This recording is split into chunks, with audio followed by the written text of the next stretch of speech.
Hey there, great class last night. I really enjoyed the conversation and I'm excited to dig in.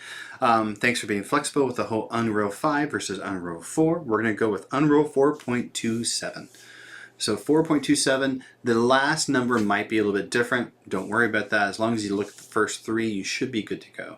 And I'm going to work on making sure that, I believe for those that are on Mac, if you go to your app launcher where you can, basically the App Store, and if you search for X code, just the letter X code, no space, then it should populate with the version of Xcode that is available for your OS. It shouldn't give you something you can't download. The Apple Store is pretty good about that, or the App Store. So please let me know if you have any issues there. Otherwise, go ahead and download that. It is a hefty file, apologies, but it's required. All right, so what we're going to talk about, real quick, last night we talked about loops, and generally the shorter the loop, the more noticeable it is. So you want to try and find a nice length of a loop. You also want to look at the bookends, the start and the end of the file, and try and make sure that whatever's happening in both those areas is similar to each other. That way when it loops back from the end to the start, it doesn't feel jarring. If you have a loop editor, you can look for the zero crossings. That's where the waveform crosses the x-axis, or it crosses a similar axis from the start and the ending point. You don't want something to be too disjointed. And then I showed last night in that video where you can take the ending chunk of a loop and put it underneath at the start. So go back, reference that. I can link that little thing there too.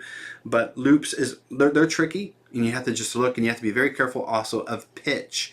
If there is a drone is changing and modulating and just naturally in its pitch, that can be something you have to be leery of. The other thing we talked about was importing audio into Unreal, and it's very, very simple. For example, if I just grab this player land dirt 1 and drag it in, it's going to be there, no problem.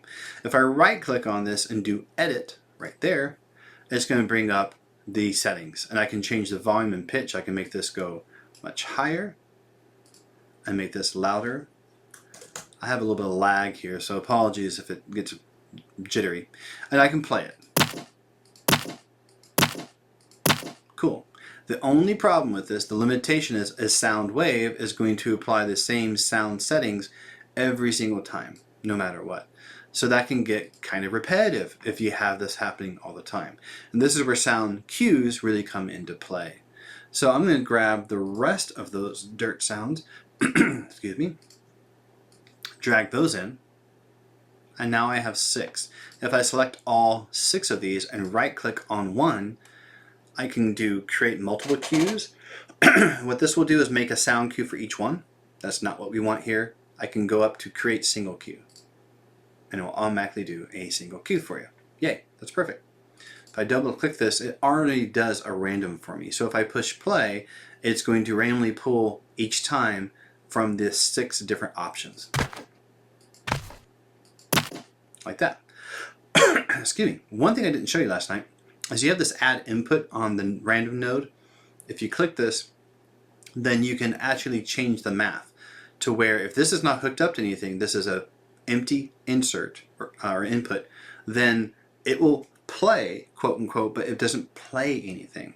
And this is most effective if I show you with just one. So I'm going to pull off here and then let go of the mouse, and then it's going to bring up, hey, what do you want to do? What are your options? I want to click random and reattach that to the output. Now random automatically says you at least need one other, otherwise you wouldn't need a random node. And if I leave this empty, then this play dirt 6, player lands dirt 6, will play 50% of the time. I'm going to click the play cue multiple times, and you'll hear it play and then hear it not play.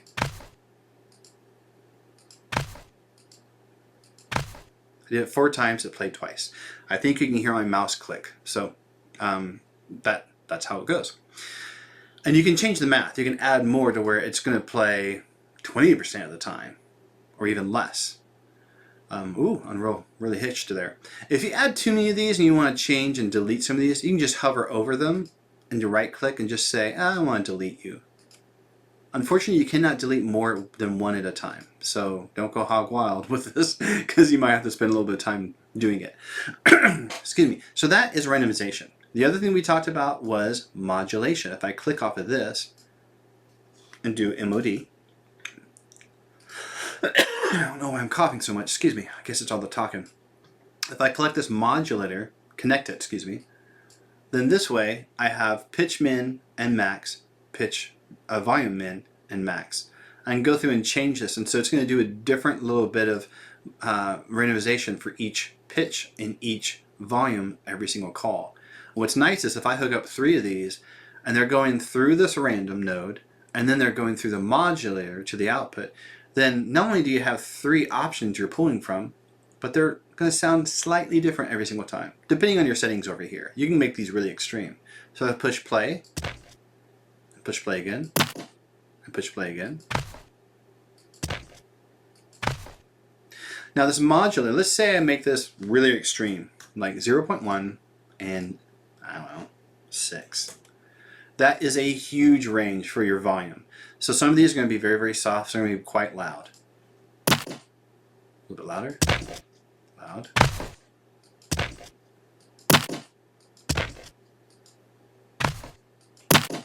Now some of these I don't think are populating.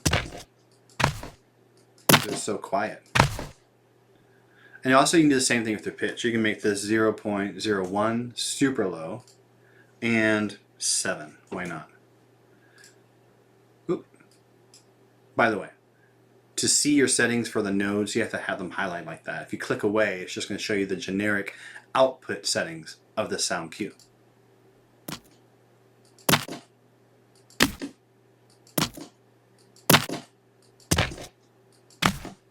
So you can see you can build quite a bit of flexibility in there. All right, so that's sound cues. The other thing that we didn't talk about, I sent a video about it, is concatenator. So what this does. First off, I showed this in class last night. I had a sampling rate issue and I couldn't bring in a sound file. I have an AIF here, and Unreal does not like AIF files. So if I drag this in, it populates an error right here, failed to, it's probably blocked by this UI, but it's basically saying unknown extension. If I do it one more time, it's not going to import the file. It's going to show me an error, unknown extension AIF. So you have to, you can either look for that. Sometimes Unreal doesn't give you the total reason why. Like in that case with AIF, it tells you, hey, I don't know AIF, don't use it. And that can really give you a clue. But last night with the sampling rate, it would just say unknown file format. That doesn't give you a clue of like, well, what's the issue? So the sampling rate is the bit rate, but just know 44.1, 16-bit, you're good. 48 kilohertz sampling rate and 16-bit, you're fine. So I'm going to pull in that same file, but now as a WAV file, and it's going to immediately populate. And there it is. Okay, cool. Now, if I play this, that's a nice little bird sound. But maybe I can take the first part of it, the start, and then I can randomize between the endings. And that's all I did is I grabbed the start, and then I have different endings.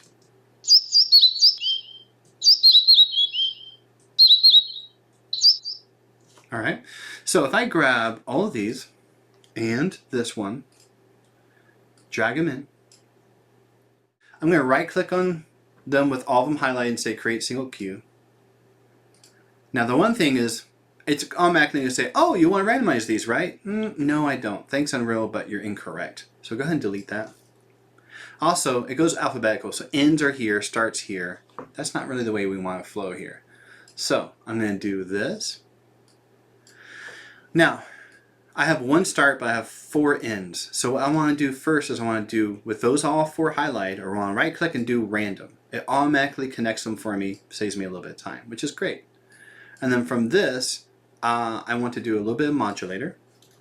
So every time it's called, it's a little different. And then I want to, with these 2 selected, I can right click and do concatenator, which is right here. And then for fun, let's do another modulator. Why not? And then finally from here. So what this is going to do is this is going to play first, and then one of these is going to play second.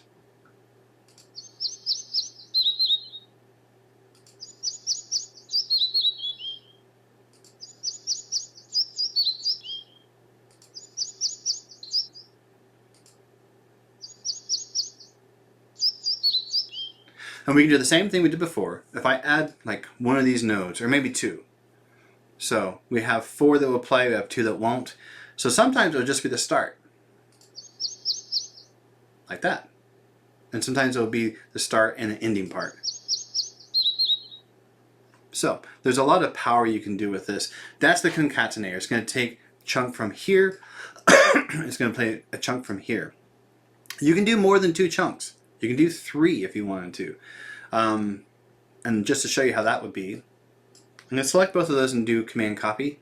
And then I'm going to go down here. And just like in anything else, you can copy and paste these things. Now I'm going to connect this to here. And I'm going to move these guys up a little bit. Unreal is really lagging while I record right now, so apologies if this is kind of quirky. So now I have, and to make this feel different, let's make this a lower in pitch, like 0.4 and 0.45. And I don't know, for fun, let's make this louder. Okay, it's going to be a little bit louder. So this one's going to be normal. Then it's going to play this one in the middle, one of these, if it doesn't select an empty node, empty input. And then it's going to play one of these.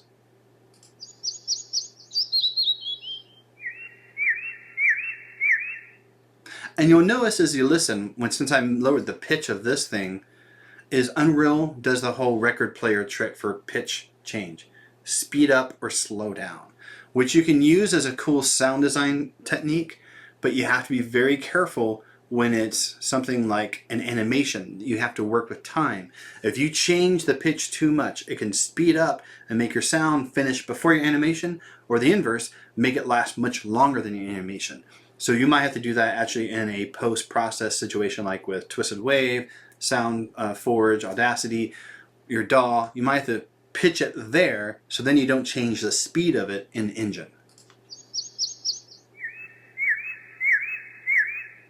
In that case, it didn't call one of these because these were empty. And again, remember, you can just hover over and just delete input if you don't want to add these. And same for this. If you're like, you know what, I don't like this idea, even with it connected, I can break it. And that's going to break all of them. I can do Command Z and bring them back. I can break line to modulator like that. And I can delete it. This is all right-clicking while it's hovered, and then there it is. The last little bit we talked about was these are not very organized. So if I do Shift A with them highlighted, it's going to make this much prettier. I can do the same for these. Highlight the middle, Shift A. These are kind of all over the place. So I can do Shift W and align the height of them. But for the output, that doesn't really work. So for example, if I did it this way, Shift W, then there it is. But maybe you don't like it that way. Maybe you want something like this where it, oh, come on. Like that. And then if you want to make this straight, you can just highlight the 2 of these and push Q. And there you are. And of course, if you need to take something away, highlight, click delete, and you're good. Having these highlights show you the settings over here. Sometimes they're collapsed like this, and you can just push this pull down. And you can say, okay, there we go. You can see the settings there. You can see your settings in your random. Alrighty, so we have those things. So the action items for the next little bit here is to download Unreal 4.27 and work on putting the sounds that you create for the Quick Draw project to the video. I have the video capture I made on the Google Drive. You should be able to find that no problem. If you already turned it in, great, thank you so much. I'll get that graded. And then also we're working on the trailers. And we talked about where to find the key moments in a trailer, how to work with the music and get that flowing, and then how to layer sounds and pop that in. And I showed quite a bit about automation and how to move your stuff around. For the particular DAW programs you're using, I would refer to the instructions, the manuals, the documentation you have for those programs. I don't know all the things y'all are working with. I know quite a few of them, but not all of them. So if you have any questions, reach out. I'm happy to dig in with you and see if I can find the answer if you're having any issues. Otherwise, you should be good to go. Yeah, so we don't meet next week. It's Labor Day. Enjoy your time off. I will be enjoying mine. And we'll meet again on the 9th. And at that point, we'll have both projects due. The trailer sound redesign, which we talked about last night, and then the Quick Draw which will be done to video since we had some Unreal issues. The other thing over the next 2 weeks is please, please, please download 4.27 and get that running, all right? Be able to open it up. If it's calling for Xcode, if it's saying something about your video card, update your drivers to whatever Unreal 4.27 specs are to the best of your ability. Hopefully that will alleviate most of the problems. If there's anything else that still is persisting, then reach out and we'll troubleshoot that directly. All right, thanks y'all. Have a great couple of weeks, and I'll see you next time.